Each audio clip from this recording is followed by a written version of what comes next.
So you've given the forward for this. Can you read the best part of it? Yeah, I mean, I'll basically give the essence of the forward rather than reading it word for word. But I mean, the purpose of this book is not to scare you.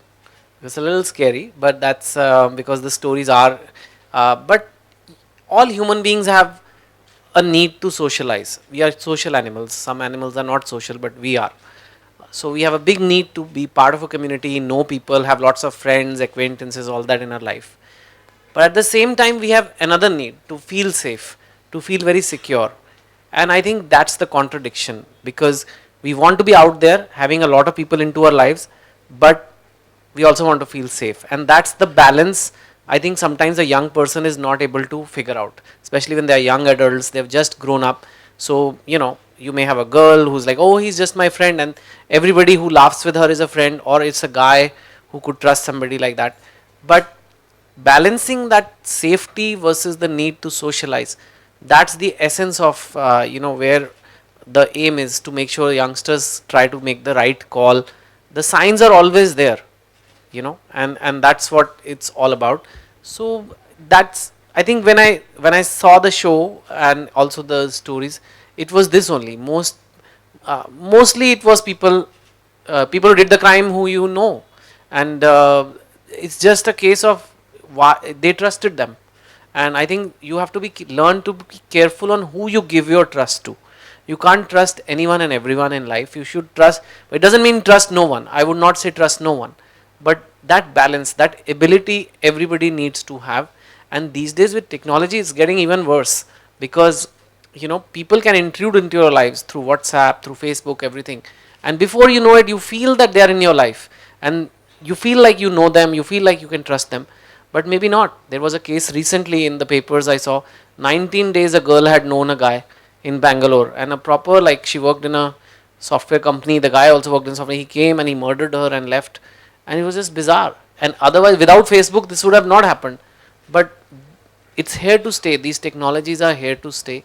So we have to learn to how to manage them. It doesn't mean that someone presses a like on your picture, they like you, or they can be trusted. It can be very different. And also, I think we have to keep in mind, especially as women, especially as young women, especially women who are going out to work, out to study.